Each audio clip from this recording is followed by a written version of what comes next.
Hello, ladies and gentlemen, and welcome back to another episode of the Call It Anything podcast. I am Jack, joined by my guest. Mr. Solis. We are back here again to cover wrestling. Sir, how have you been? I've been okay.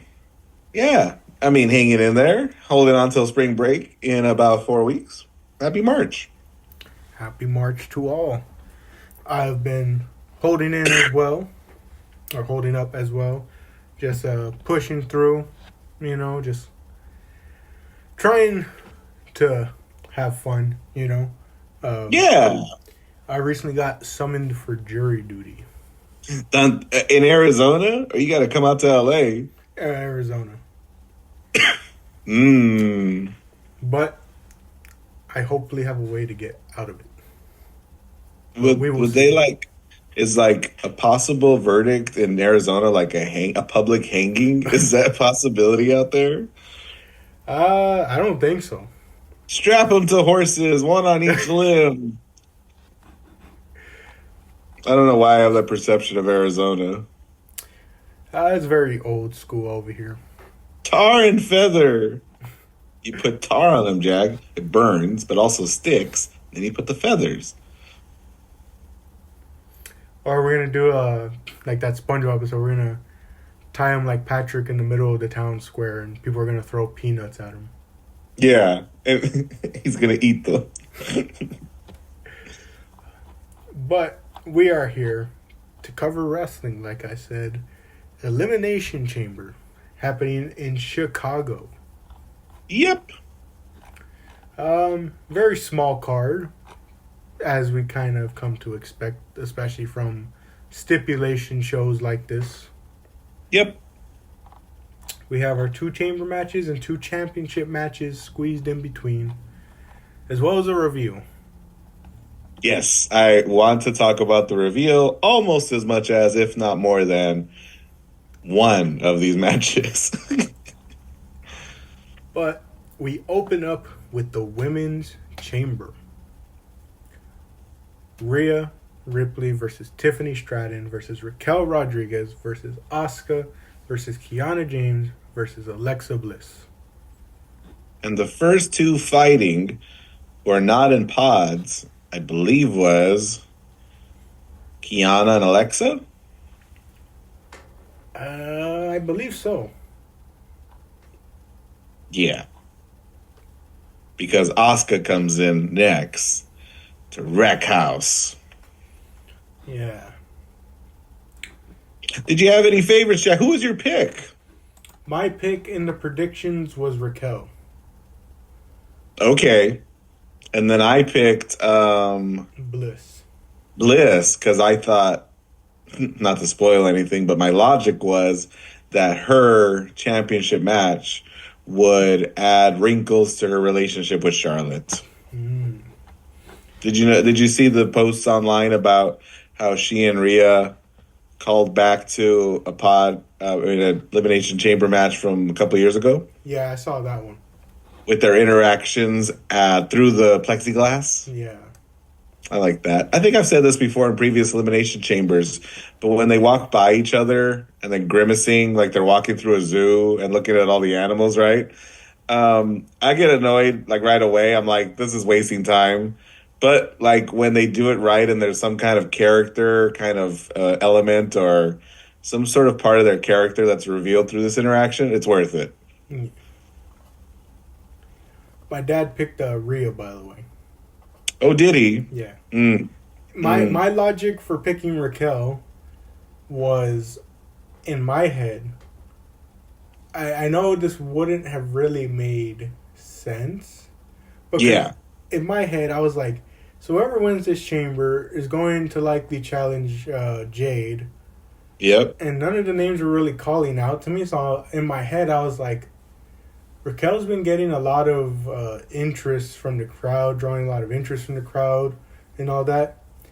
Could I see a world where she wins this, she leads up, making them think she's going to face off Jade? Not too long, though, because then they'd have to find someone different for Jade, because she then swerves things, because swerves things and then reveals she wants to actually use her chamber opportunity to join along Liv's match at WrestleMania.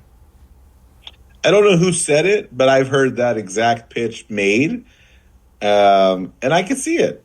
Jack, like 100%, the dissension amongst the Judgment Day, which at this point, honestly, I don't think would even phase them because they face so much dissension. Like, they're reaching New Day levels of maybe they're just redefining what a faction is and does. Yeah, so I don't know. Because in my head, I was looking at it, I'm like, man, none of these people seem like challengers for Jade. Like, especially because most of them are coming. I mean, half the chamber's coming from Raw. They would have to move over to SmackDown to challenge. And the ones that are Yeah. coming from SmackDown aren't really calling to me the way, like, at least the Raw names were. Yeah. And like I think I picked Bliss because, she's long overdue for a spotlight like that. Yeah. What were your thoughts on this match, though, sir? Any spots stand out? Any spot stand out? I know. Nothing. I know Raquel went off in this chamber match, basically. Certainly, that's definitely Wait. towards. I was just about to say that things really don't resonate or stick out to me half a week later until really the end. And could you imagine what was going through my head when I was seeing that? I was like, I got this in the Hey, bag. oh my, got that gambler's high. Oh, man. But yeah, I don't think there was like too many crazy spots. Maybe the chamber's suffering from the same sort of fatigue as like certain other match types where like people are feeling like they've done everything. 100%. Yeah, we've seen so many of these. And then plus, I mean, I get it, wrestler safety, but like with the added pads, a lot of the stuff on the outside doesn't come off as previous chambers, like we're landing on crash pads here more than anything. Kind of Yeah. eliminates the Um, lure. Did Raquel run someone through the chamber pod? I think she did. I just can't remember who it was. Crazy that we can't remember, but like something that they did, and it happens again in the men's, is instead of like crashing through the door into the pod, they run through the pod and they come out the other side. And I thought that looked really clean and well done. Like we've seen it, Jack, where like they're falling into the pod, but somebody had the great idea of running through it Yeah. to clear the other side. And I think I saw a fan video of a guy fixing the door because, like, it's like Lego. It's just gonna pop it back in place, ready for the next match.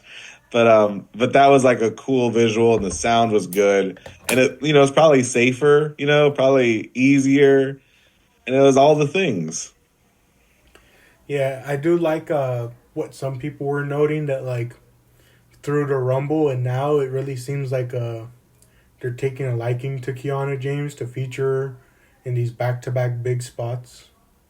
Yes, I'm trying. I want to like her. I don't care at all for when she points at her head like I'm so smart. Like I don't know. Maybe I need to embrace it like as campy, like I Yeah. shouldn't think so hard about it. It's silly. She's so smart, But like she isn't Chelsea Green levels of like convincing or charming. But like it is on the level of like a Kit Wilson anything. Yeah. I am so smart. Points to my big like she's saying big brain without saying the words big brain, but I need her to say like I big brained you. Yeah, and it's a lot more than maybe what's being done with the men's division and their younger talent. Coming in with them hot takes in a few matches. Yeah, Jack, I was definitely preoccupied with, what, this match definitely like had me worried about the matches I didn't want to see against Jade. Like, I definitely don't want to see Tiffany against Jade. But you know what, Tiffany got a great reaction. She asked the crowd, what time is it? And they told her. Chicago told her. I'm like, Oh wow, I thought she had cooled off. I thought they ruined her, but no, here she comes. They ruined her in the game because she got their NXT entrance and they showed it to her and she was like, "You got me doing this?" With camera flashes she hasn't done since NXT. Classic 2K. Dun dun dun.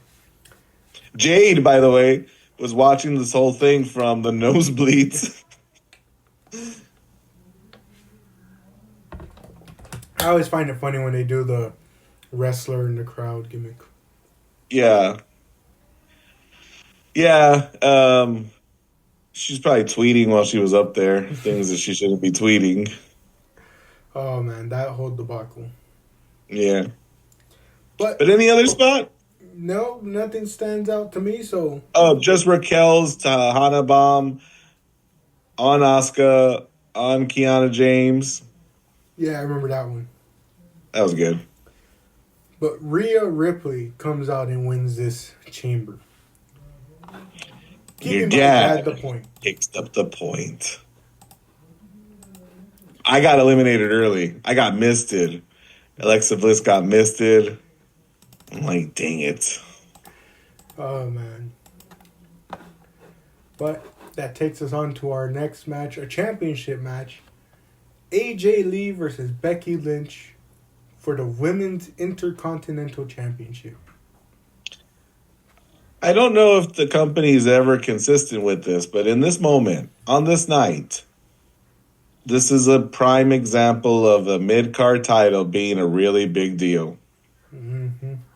They really made it feel like a big deal. What I said is that like I wish it felt this big all the time, but you and I both know that these things cool off, get reheated, cool off, reheated as needed.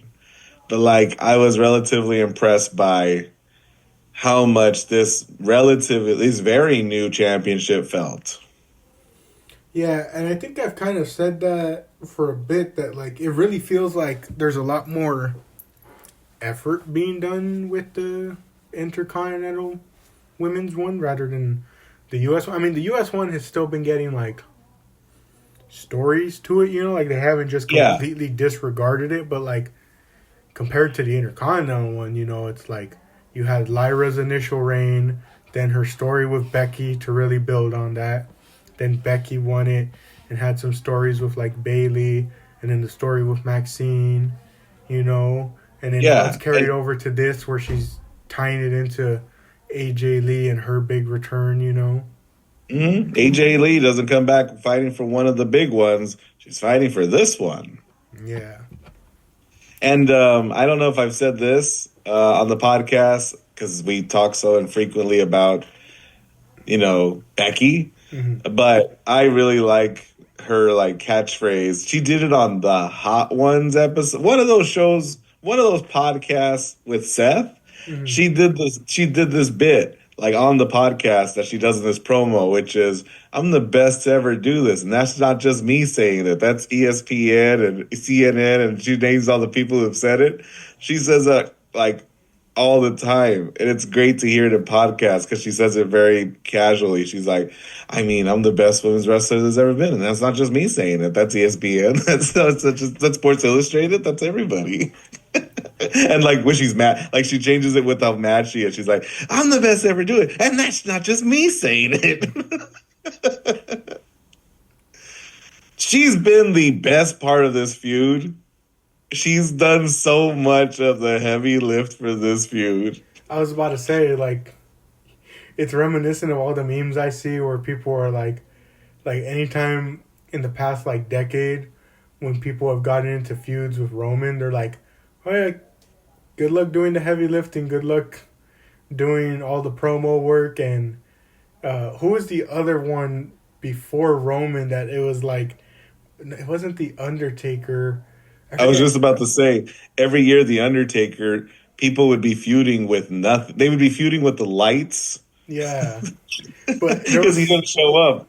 there was someone, I'm trying to remember who, where the line, it might have been Roman. They were always using the line of, get ready for connected via satellite, like. Well, that was against The Rock. Yeah, there we go. He was coming in live via satellite. Yeah, so it's like I always think of that stuff when I see like these attractions coming. It's like, man, got to do all the heavy lifting and the work yourself to really set this feud up. Like I remember, like you said with Undertaker, like Bray Wyatt that one year was feuding with a rocking chair basically. Yeah, Kane at WrestleMania 20, he had buried Undertaker, so he's coming back from that. He's going to be rocking the leather and the pallbearer, and he for about a month and a half after the Rumble, he's literally just yelling at the lights.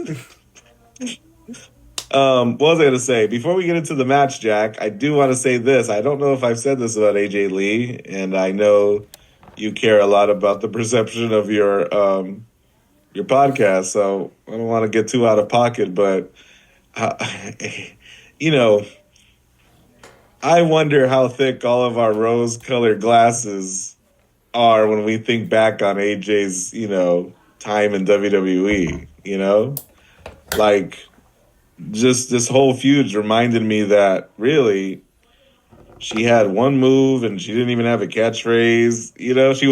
She'd made one tweet at Stephanie McMahon that got a lot of attention. But like just watching this match, feeling anything about this match, I don't feel different watching this match and watching Stephanie McCur carry Nikki Bella to a half decent show at Survivor Series. Yeah, I've been thinking about that a lot lately too, because I'm like, what's the way I want to put this?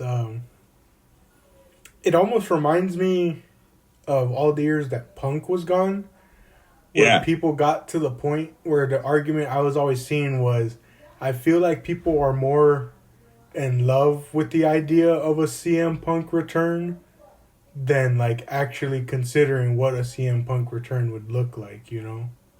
Yeah. Obviously Punk came back and Yeah. proved us wrong, but it's like Yeah. But I know what you mean. Like I know exactly what you mean. But this match happened. What did you think of it, Jack? it was all right, but like I definitely wasn't paying like the utmost attention to it, you know? Yeah. Um I really got to I see my issue is I have so much time that and also so much stuff I want to do that I don't know how to break it up while feeling satisfied, you know? And I bring Mm. that up to say that like I know we're barely in March, but like I'm getting worried about my top 10 even more than the previous 2 years because I'm like, I've not watched anything but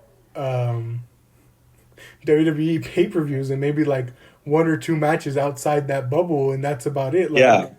I don't know what I'm gonna do if I have to keep watching, matches like this where I'm like, okay, it was like whatever. I wouldn't put it top 10. Like, what am I gonna do at the year end? You and me, we're gonna watch Reyes Del Reyes next week for AAA. The two Grande Americanos are going at it. Let's go. But anyway, I watched this match with more attention, right? And I don't know. It's funny. I picked Becky. Who'd you pick? I also picked Becky. Your dad picked AJ, didn't he? My dad did pick AJ. They booked the show for the sickos. So when I'm watching this match, Jack, I'm like, honestly, like you watching Raquel throw Oscar on top of Kiana James. I'm like, Becky's got this in the bag. Look at AJ. She's ragged. Right? You know what I mean? Like, Yeah. she's getting tossed all over the place, and like all she has is that one octopus hold, right? Like, she ain't got nothing else. And then Jessica Carr gets knocked down. Jack, are we gonna have Becky Lynch versus Jessica Carr at WrestleMania? My dad's been talking about this for the months that they've been doing this too, and it's like it seems like a possibility. And it's funny you bring up the thing about the Black Widow being her finisher. I honestly think they could have gotten a compelling story out of AJ's return being like, like I don't think there's no shame in doing a story of like the game's advanced since you last were in it. Like that's not gonna hold up, like what do you have in your arsenal to match what today's game looks like? So I wonder, we'll cut to the chase, right? So AJ wins a match I don't think she should have won. Not only because this is like her third match in a decade, but because she was just run so ragged. She didn't even get any, she hardly got any offense in. What offense are you going to use to defend this stupid thing? But, you know, the safeguard here was that Becky got done in by corrupt Jessica Carr. And she was hoisted by her own petard. You love that storytelling. She ran into the turnbuckle she exposed. So enough of that was done where I can go, okay, at least AJ didn't just straight up beat the greatest woman wrestler of all time, and that's just not her saying it. It's ESPN saying it, and it's Sports Illustrated saying it. But so she puts out that open challenge on Raw. She's like, I want to fight everyone. I'm like, how many people are you going to go through? Like, I want the first person to fight her, beat her. Yeah, She's little. yeah, that's the. She skips. One of her moves is skips. Yeah, especially because, like, I don't know, AJ, because of the attraction that she is, like, doesn't need a title, even if it's a mid card one. Well, but Jack, how you gonna have that special celebration with her and Punk holding hands, kissing with their belts in their city, Jack? We didn't need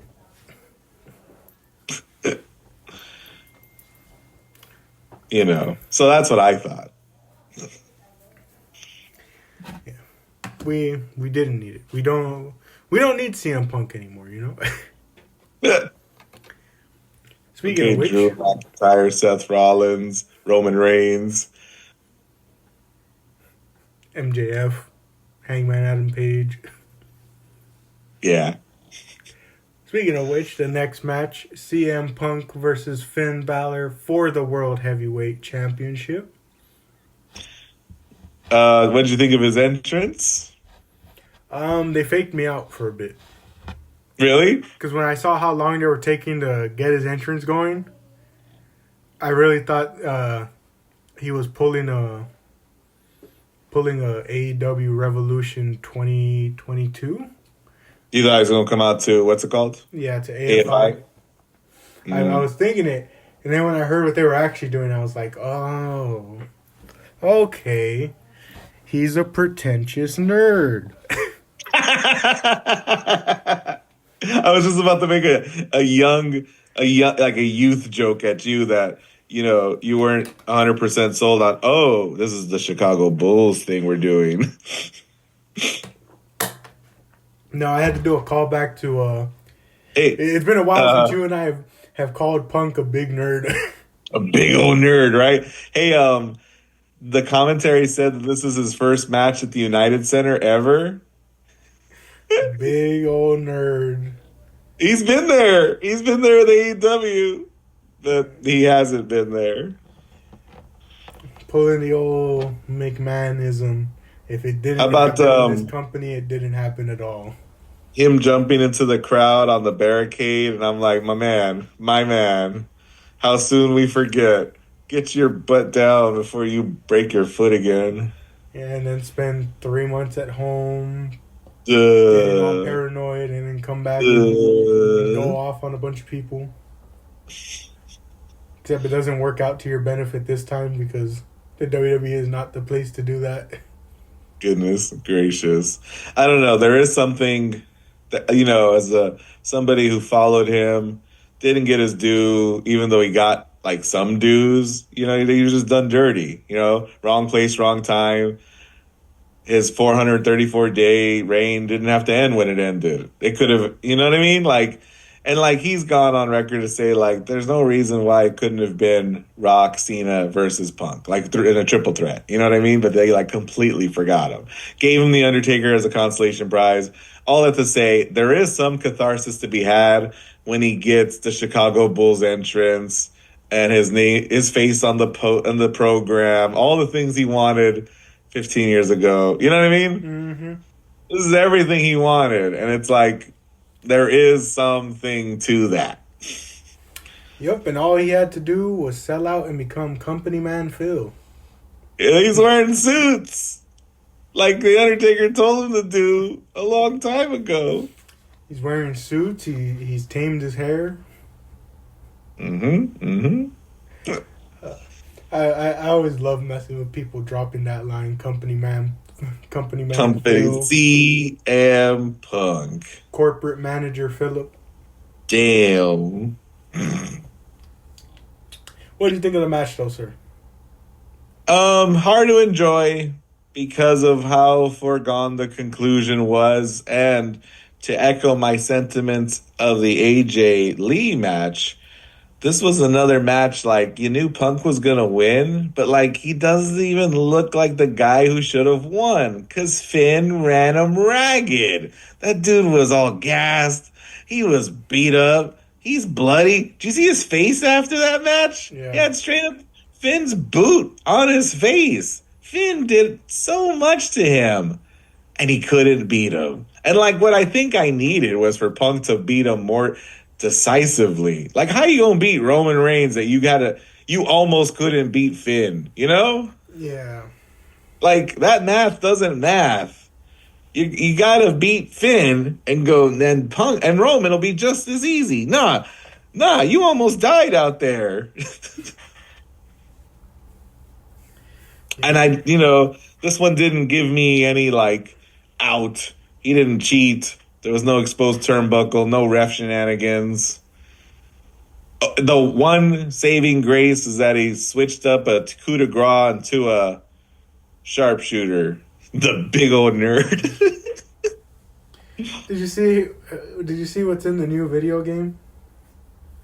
Oh, what are you referring to? CM Hart. What is that? It's a player model of him in Bret Hart's attire. Oh my god! Not even like the shorts that he wore like in AEW that were just Hart family themed. Like no, he's straight up his player Just model wearing his wearing a tights. singlet and all that. Wow! Nerd. Wow! Nerd with his just for men's pompadour. Oh man. Finn looked great. Finn looked like $1 billion. Like, you know what I mean? When he took his jacket off, like in those champion match announcement lights, like how you look at that guy and not make him the champion? You know? Yeah, and Dude looks like he's made out of Legos.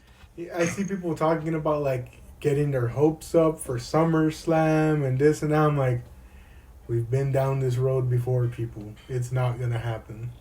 I mean, honestly, I heard like the tiniest rumor that they were gonna get behind Finn for a while, and like the recent video packages, they related his recent his recent mood shift to AJ's retirement. Like when he saw AJ retire, he's kind of like become reflective about his time at WWE, you know? Mm-hmm. I love how much that makes sense. I love like this isn't about Roman not being there, that it has to do with AJ and Finn like reckoning with what he's accomplished, you know? Yeah.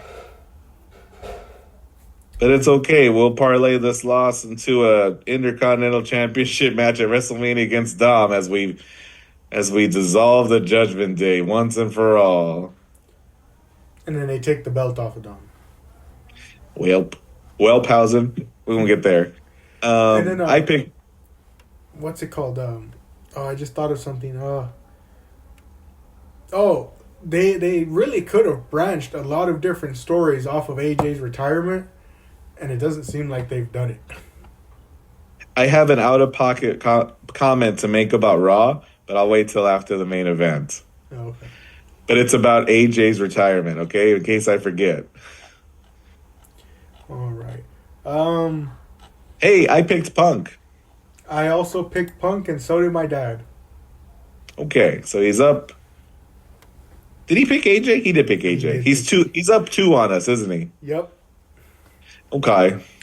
Yeah. So unfortunately, there's no catching him for you and I, but we can hope that he at least doesn't get the last point. I think I should get a point for what's in the box. Because, hey, isn't the box next? Yes, the box is next, I believe. A box mysteriously showed up on Raw that had the date of Elimination Chamber spray painted on the side. A big refrigerator sized box that Adam Pearce and Nick Aldis wanted nothing to do with. They're out there on the stage. They're going to pry the box open with a couple of crowbars. They see a coffin inside. Both want nothing to do with this. They walk away from it. The coffin door opens to the sound of a Scooby Doo creak, like they added to Aleister Black's entrance that one time they shouldn't have. And then you hear a cackle, and then you hear, "You are cursed." Take it away, Jack. What comes out of the box? Chris Jericho. You wish. Nah. Danhausen shows up in WWE. Not just Danhausen, Jack. 8 dancers dressed like Danhausen, all synchronized dancing to the ring as Danhausen marches to the ring to a song where the chorus is "You are cursed." And I bring that up because, oh, and I don't know if you noticed this. I watched this particular clip, Jack, multiple times. I don't know if you noticed, but every time they did the chorus and every time they did the point, a little firework set off, depending on where he was pointing. I did not notice that. hmm my buddies, 2 buddies that I text about wrestling, they don't know Danhausen. He's just the vampire guy. I said, "What'd you think of the box?" And they went, "You mean the vampire guy? Meh." And then he saw the responses, and I said, "Well, what did you think of the responses to Danhausen? What did you think of like the online response to Danhausen?" It was funny to see because it was like a lot of people guessed it, and yet were Yeah, somehow still disappointed by it. like people booed him in Chicago, and I think it's because he just disappeared. He didn't do anything. I don't know if they Yeah, were. I don't know if they were let down that it wasn't Jericho or Royce Keys or Vince McMahon. But like the fact that he came, the music, I mean, the lights turn off, he disappears, busted out that Chris Jericho return from like 2012.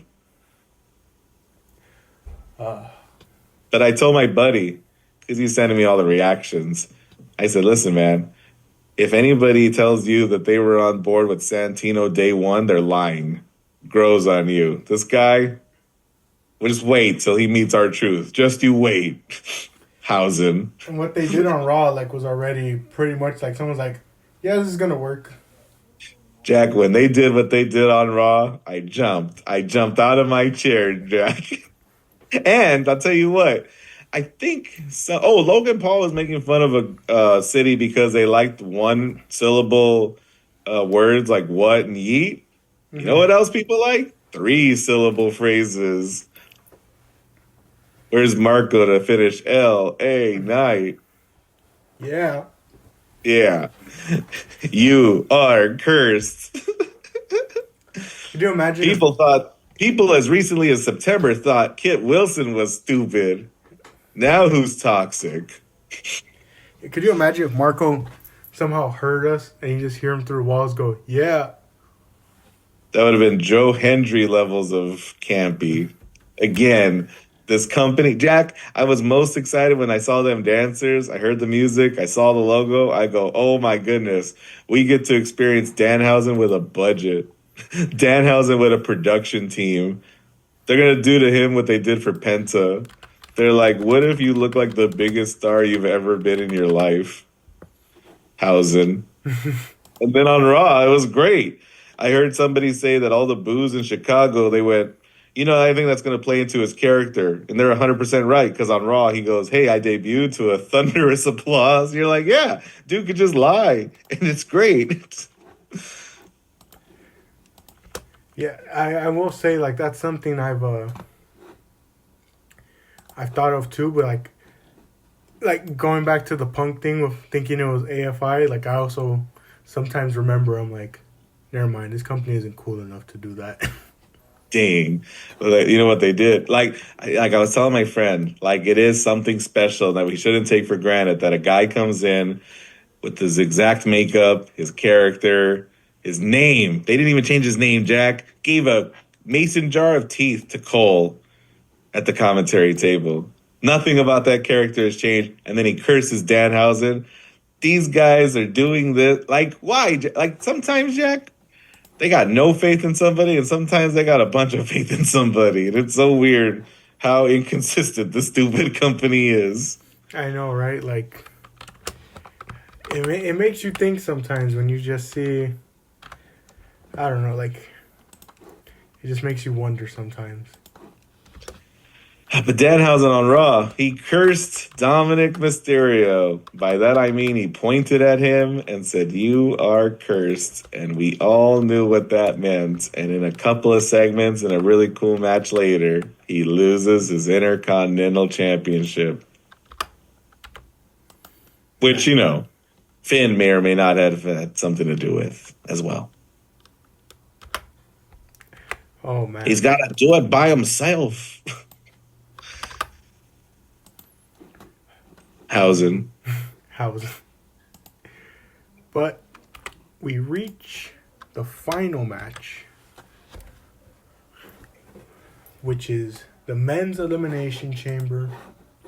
Cody Rhodes, Randy Orton, Javon Evans, Logan Paul, LA Knight, and Trick Williams. Yes. We talk about the decisions this company makes. This chamber was quite the decision. Should have been Jey Uso. Should have been Bronson Reed. My buddy wrote to me and said, "Who do you think jumped Jey Uso?" And I said, "I think he hurt himself." I think he botched, I don't know, being backstage and he hurt himself. Or no, you know what else I told him? I was making a bunch of jokes. He said, "Who jumped Jey Uso?" I said, "I did. I didn't want to yeet fest in the middle of the chamber match. It was me."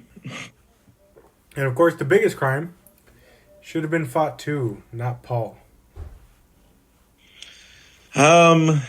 You know, I don't know. I mean, don't tease me with Fatu if he isn't going to win the whole thing, you know? True. Yeah, and then, you know, yeah, like, who'd you pick? I picked Orton. I also picked Orton, and your dad picked Orton. I'll reveal who my dad picked at the end. I love it. Love the showmanship. That's why you do what you do, and you're the best at it. Anything stand out? My buddy was very disheartened that Javon Evans didn't have that, like, breakout moment or move. Yeah, it was He jumped. weird. Javon jumped off the top, or was he thrown? It wasn't really spectacular, unique, or different. Yeah, he didn't do like anything too crazy. No. Of course, the standout spot is Logan Paul for whatever reason, whatever hold he has on management gets most of the showing here in the chamber. I thought about it, and I was like, I should have challenged the Castillos to an extra prediction of who would get the most eliminations. Like, you would have picked Raquel for that in the chamber women's, and you would have gotten a point there. Yeah. And Owen would have gotten a point for Logan Paul coming out and eliminating everybody here. I know, like, He's so sneaky. And he's been in the company forever. Like, you realize that? yeah, since 2021, really? Isn't that crazy? Yeah. That's crazy to think about because he had that moment with Sammy and KO at the Tampa the Tampa Mania, and then he's been there ever since. More or less.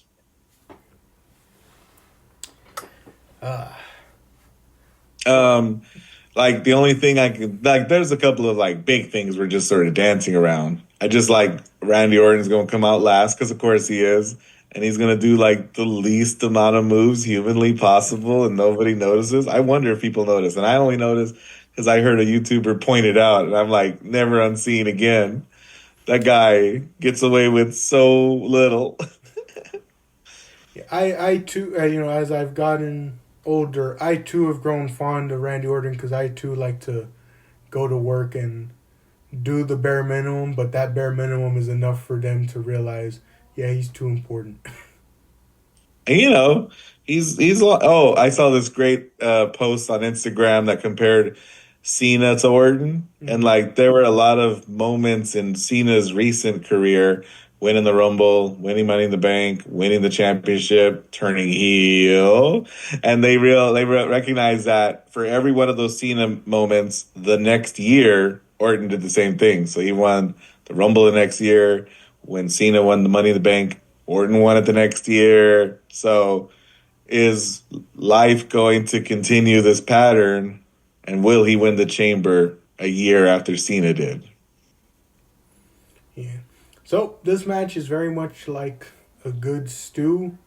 Let's just get to the meat and potatoes that is the ending. Nice. Love potatoes. So we have the ending where a masked man shows up and attacks Logan Paul. Dun dun dun. And we've been seeing a lot of masked men, a lot of hooded men since I mean, 2021. I think we believe that it was one guy. You know what I mean? I think we're supposed to believe that for the last few weeks, one masked menace has been terrorizing the division. But one was unmasked on Friday, and he was just some dude. And then on Saturday at the Elimination Chamber, another masked man was stopped and unmasked, and it was a different dude. Yeah. And I will say, you talk about the online reactions. Nothing was funnier than seeing this happen and then going on Twitter like a minute afterwards. And the first thing I see is, by how slow that hooded figure is moving, I know exactly who that is. Yeah. Masked But Man attacks Logan Paul, and it is revealed to be none other than the visionary himself, Seth Rollins. Paul Heyman selling it more than anybody on this whole night, selling his butt off for this reveal. Yeah. Attacks Logan Paul because I guess the Vision and the people he would have beef with are both out injured. So he just has to move his focus to the Vision as a whole. And on Raw, just to sort of pivot and tell this little side story, his beef seems less to do with the Vision and the missing participants and even more to do with Paul Heyman himself. Yeah. Because they did on Raw half of what I wanted them to do. A masked guy comes out, Austin Theory chases him away. Another masked man comes out, Logan Paul chases him away. A third masked man comes out, and Paul Heyman is certain that it's Seth, not realizing that a fourth masked man is behind him. It's Seth. And you know what he's wielding, Jack? You know what he has in his hands? His ultimate weapon. The Shield chair, which Cole did not call. It's so funny how I would have been both wildly upset if he had, but I'm actually equally upset that he didn't. Struck him with the Shield chair and hit a stomp on Paul Heyman. Oh, man. That was a good segment. So I said they did half what I wanted to do because there was all the different masked men running around, right? Mm-hmm. What I wanted them to do was I wanted Seth in a hood and mask. I wanted him to come out flanked by 8 women also wearing hoods and masks, all doing the Danhausen dance. That would have been. Same song. It just all come out synchronized dancing. Oh, man. But so, Logan Paul gets himself eliminated through this. But the chamber door is still open because you're trying It to get sure Logan Paul is. out. And Drew McIntyre comes running in because this chamber's for who's going to face him. He still has his beef with Cody. They're going back and forth. Cody catches him, hits him with a crossroads, right? Um, he let's see. I'm trying to think of the order of events. Um, no, he misses the claymore. He goes for a claymore, misses it, and he gets hit with an RKO Oh, out of that's what it is. nowhere. And he falls from the RKO, kind of gets up, rattled, falls into the praying arms of Cody Rhodes for a crossroads. There we go. Yeah. And as soon as Cody turns around from that, Randy hits him with an RKO to get the win. And you know what? It worked because it was so surprising, truly out of nowhere.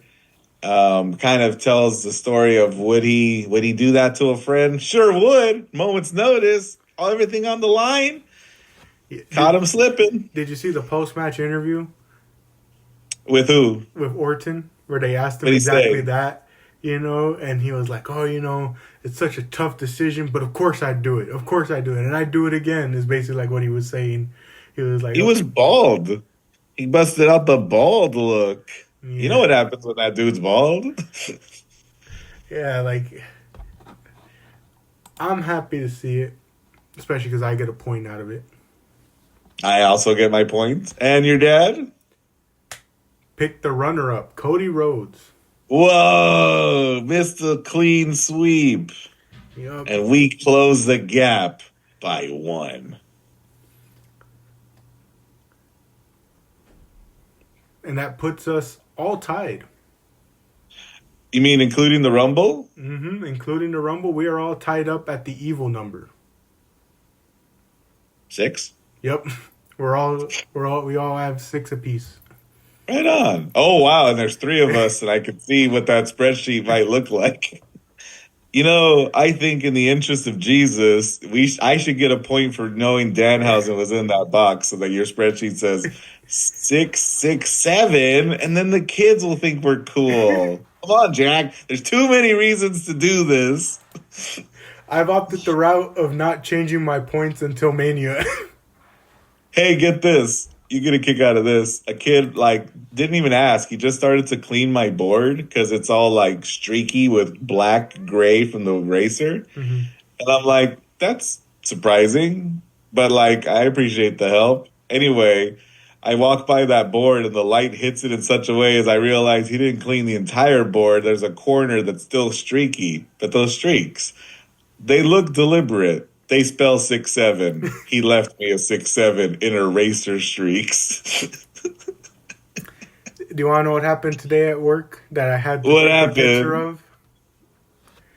A customer's total, and I felt like such a child sneaking a photo of it when I saw it. The customer's total was $67.69. Wow. Oh. The moment I saw it, I was like, I don't care how childish I look at my grown age. I'm sneaking a photo of this total. Grown men, Jack, in the late 2000s, were taking pictures of their receipts when they were at In-N-Out when they got order 66. You are well supported by a lineage of nerds. There was also a time when we went to McDonald's and my parents liked to use the app for their Yeah. points. And the code my dad got one time was 6767. Wow. And I have a coworker who anytime he hears those words or hears those numbers back to back, he gives me the most shocked look on his face. He's like, "What numbers?" And I'm like, "You're literally I tell him I don't think we're 2 years apart. You have to be part of Gen Alpha." That always reminds me of my brother. We're 2 years apart, but he's not online as much as I am. And I work with kids. So there are just things that he can avoid, and I actually marvel at quite a bit. I wish I could come up with the most recent thing, but I brought something up and I was like, how do you not know who Zoran Mondami is? He just does it. He doesn't have to know. I have the opposite. where there's a coworker of mine who's only a year older than me. He's 25, but because of how old he looks like he could be in his 30s. That like it throws me off sometimes when he references something. And I have to look at him like, dude, I forget you're a year older than me, and so like you know about this stuff. Like, I was literally thinking to myself one time, I was like, I wonder how many people here know about the John Cena Bing Chilling meme. You know, like with him and the ice cream and all that, and him speaking Mandarin. And literally, Yeah. not even a day after I had that thought to myself, he brings it up, and I'm like, I was like, I forget you're young enough to know what the hell that meme is, because I guarantee you, if I asked a bunch of people here, they would not know what that meme is. In this ping pong game we're playing of this weird cohort of people we know. This teacher I used to support, he's a young guy, a couple of years. No, I think he's as old as Marco. Okay, he's teaching ninth grade at Bloomfield, and I came in and I said this. I said, "All right, Rabbit." And then I said, "That's a reference that my sister and I enjoy. I don't know if you'd get it." And he goes, "Is that old Bugs Bunny cartoon where he put them mobsters in that stove to hide them from the police, but he turned the stove on and blew them up?" And he goes, then they ran to the police because they were sick of Bugs Bunny beating them up. And I was like, that's exactly what I was referencing. He went into so much detail. He goes, "Isn't that the Bugs Bunny cartoon with those guys with the Irish accent?" No, they were mobsters, and the cop was Irish. And that's what I was doing. All right, the rabbit. Oh man. This Looney Tunes cartoon from the 40s. I always find it funny when customers, like older ones, will be like, "You probably don't even remember that." I'm like, "How young do you think I am?" Mm. And it's funny because a lot of people there don't think I'm the age that I am. So it in a way, it helps me get away with things. Because so many people there are like, "You look 18." And I'm like, Yeah, "I'm you do. not." I was just about to make a joke about your hair. Yeah, like, and it's funny because, It's like, so funny you're walking around and people are like, he's young and dumb. He doesn't know any better. I know, and in my head, I'm like, you know what? It lets me get away with it because if I'm this dumb at my age, it doesn't help out. Oh, man. That's so funny. Like, I had a Hey, call. I noticed we stopped talking about the match because I don't know if there's anything that I remembered about it. They compared Trick Williams to Booker T once. Yeah. They let Logan Paul eliminate half the field. Dang. Half the field that is more interesting than him, by the way. Dun dun dun. And Seth freaking Rollins. I was excited. People were excited. Like, and then I was even more excited when he stomped Paul Heyman. I don't want Seth versus Logan. We had that WrestleMania match already. Certainly don't want Seth versus Austin Theory. Do you have any prediction where Seth goes from here? Brock, maybe? I don't know if he's ever had a This is what I one-on-one. this is in a perfect world, Jack. This is what I want. Next week, Seth Rollins comes out to the ring to open the 100th Raw on Netflix, and he's gonna tell everyone why he did what he did. And before he can utter a word, a giant man in a hooded sweatshirt and a mask, like the biggest sweater and the biggest mask you've ever seen, Jack, appears from behind him like a shadow, jumps from the floor, and F5 Seth Rollins. And he slowly removes his hood. And he slowly removes his mask to reveal it's Brock Lesnar in a sweatshirt and a hoodie.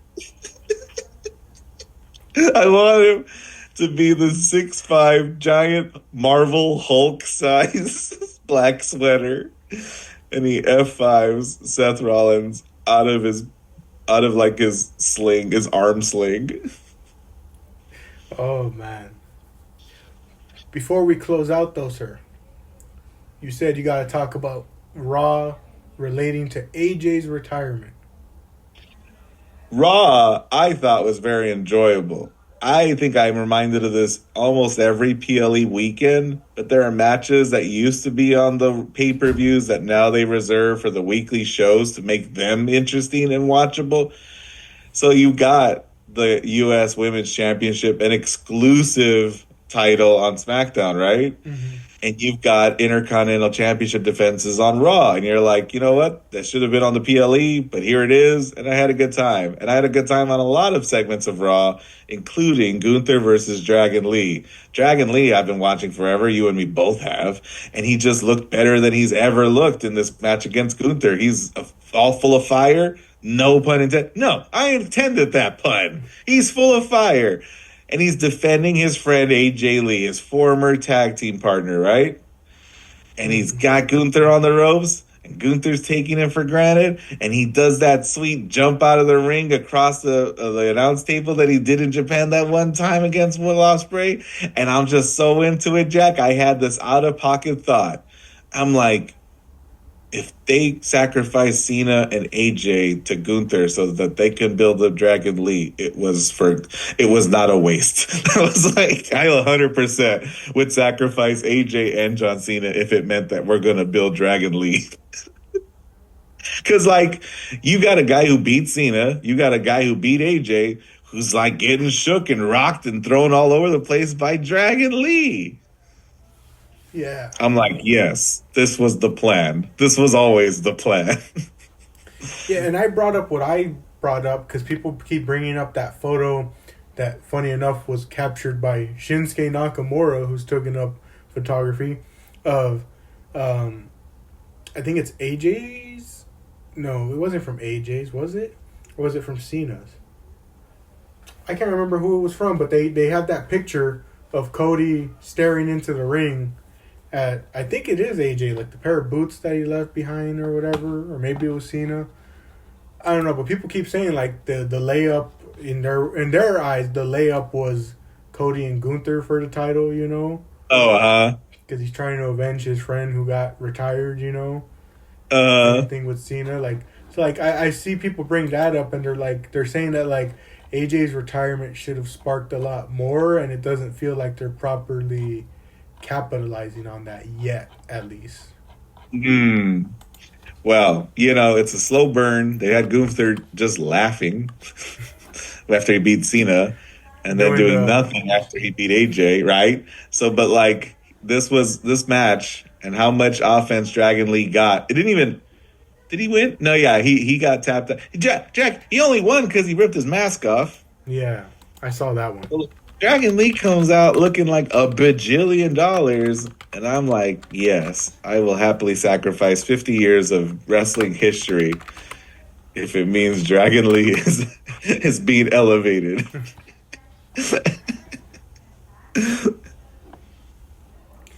Yeah, it does make me wonder, like you said, the slow burn. But like, yeah. I do agree with people that like I do just wish like big moments like that would spark more. Like, it's not exclusive to WWE currently right now because like, I think about what we've brought up because we don't cover every pay-per-view, but one we've kept covering is All In, and I remember, was it 2024 or was it 2025? No, 2025 he returned during the main event, so it had to have been 2024 where Darby was facing off against Jungle Boy for the TNT Championship. And you and I made the comment of like, hey, we're a year removed from the last All In, and everyone made the point that Darby was basically in the same position that he was at that last year's All In, even with the whole Sting retirement angle motivating him further, like you see stuff like that and you're like, yeah, why isn't that getting pushed forward more, Mm-hmm. Hey, we're AEW though. It's moving forward. It's coming to LA. Revolution. You got MJF versus Hangman Adam Page. There we go, Jack. It's a new generation. Do you know who's fighting for the tag titles? It's FTR. Young Bucks. Against them rascally Young Bucks. That should be interesting. I don't know if I've ever thought about this matchup. every Yeah, year I don't for the know. last half a decade. That isn't that so many people's dream match. You know, the match that You they know how wanted you everyone have, to you know see. how like you have reoccurring dreams. It's like you keep dreaming the same dream. Yeah. Hey, look, Private Party makes their return after a year away from wrestling. Pretty much Dang, nothing. dang. No, not Jack. I'm more looking forward to Reyes del Reyes, the Monday bit with the two Grande Americanos. Like it's this company can easily fumble a layup like this match, but Monday made up for it because you had the original Grande just straight up talking English. He Mm. said, "I'll see uno of you out there," and something stupid like that. I was like, "This is peak." I'm gonna go tell Pierce I want uno of you. Oh man. But that means we are on the road to WrestleMania. Yes, sir. Nothing in between. I do forget when Mania is exactly. It wouldn't surprise me if it was in the beginning of April rather than It's in the end. April like 19th and 20th. interesting. That's a long Yeah, wait. it sure is. It makes me wonder. Uh, I guess Revolution's there for AEW to break it up for the fans, but like, I mean, I'm glad they're taking their time to flesh things out, but I also do wonder if they're gonna hit that road bump of like, man, we have a long ways to go till Mania. For real. Like especially like with sporadic Roman appearances. Yeah, like that's the one thing I'm thinking of too. I'm like, man, Roman takes forever to show up. Like, what are they planning to do on the weeks that he just isn't there? You know? So I say that our next show that we review is WXW 16 karat gold. Dun dun dun. Just kidding. It's just a tournament that happens every year that happens to be happening this weekend. I thought you were gonna say let's cover the New Japan Cup.